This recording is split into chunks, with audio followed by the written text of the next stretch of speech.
एक गांव में रामू नाम का गरीब किसान रहता था। उसके पास बस एक छोटा सा खेत था। दिन रात मेहनत करता, लेकिन फिर भी पेट भर खाना मुश्किल था।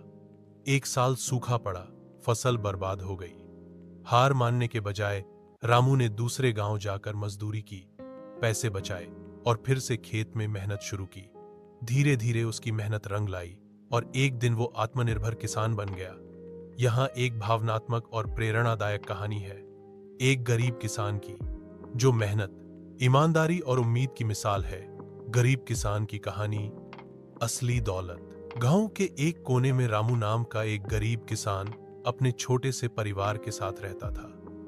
उसके पास थोड़ी सी जमीन थी, एक टूटी फूटी झोपड़ी और एक बैल। बस यही उसका सब कुछ था। रामू रोज सुबह सूरज निकलने से पहले खेतों में काम करने जाता। बारिश कम होती, कभी बीज खराब हो जाते तो कभी फसल बर्बाद हो जाती, लेकिन रामू ने कभी हार नहीं मानी। एक साल बहुत सूखा पड़ा, सारे खेत सूख गए। कई किसानों ने कर्ज लेकर आत्महत्या कर ली। रामू के पास खाने को भी कुछ नहीं बचा, लेकिन फिर भी वो हर रोज अपने खेत को पानी देने जाता, जैसे कि फसल उगेगी ही। एक दिन गांव में एक बड़ा अफसर आया, जो सरकार की तरफ से किसानों की हालत देखने आया था।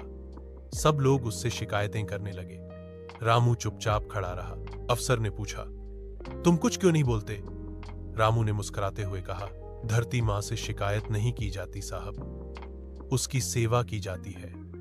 जब वक्त बदलेगा वो खुद ही हमें देगी। बान धरती मां से शिकायत नहीं की जाती है। धरती मां से धरती मां से शिकायत नहीं की जाती साहब। अफसर रामू की बातें सुनकर दंग रह गया। अगले ही महीने सरकार की तरफ से रामू को मेहनती किसान का पुरस्कार मिला।